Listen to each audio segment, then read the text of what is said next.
Tired of manually typing a new shipping address every time you sell on eBay? Learn how to add another address in 30 seconds. I will show you exactly where to click in your eBay account settings to add a new shipping address permanently. It is simpler than you think, and once you do it, that address is saved forever. So, let us start right now. Go ahead and log into your eBay account. The first thing you need to do is hover your mouse over your profile icon. That is that little silhouette or avatar in the top left corner of your screen. Just rest your cursor there for a second. Now, from the drop-down menu that appears, click on Account Settings. This is where all the behind-the-scenes stuff lives. Your payments, your preferences, and of course, your addresses. Once you are on the Account Settings page, take a look at the left-hand sidebar. You will see a list of options. Go ahead and click on the one that says Addresses. This is the central hub for every location you use for buying and selling. All right, now we are inside the Addresses section.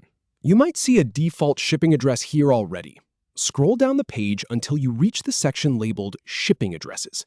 This is different from your return address, so make sure you are in the right spot. And here is the really important part. Right below your existing addresses, you will see a button that says Add Another Address. Go ahead and click that. This button is what unlocks the flexibility to ship to a completely different place. Now, fill in the address fields carefully. This is where you need to pay close attention. Start with the full name of the person or business you are shipping to. Then, enter the street address. Make sure you get the apartment or suite number right if there is one. I have seen so many shipments get delayed because someone forgot that one little detail. Next, add the city, the state, and the zip code. If you are shipping internationally, you will also need to select the country from the drop-down menu. And do not forget the phone number.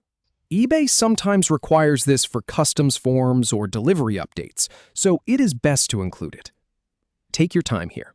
Once you have double-checked that everything is spelled correctly and the zip code matches the city, go ahead and click the blue Save button at the bottom of the form. And that is it. You have now added a new shipping address to your eBay account. The next time you sell an item and need to send it somewhere else, that address will be right there waiting for you in the drop-down menu. No more manual typing. No more copy-paste errors. Just a quick click and you are done. I have done this myself for multiple addresses, and it saves so much hassle every single time.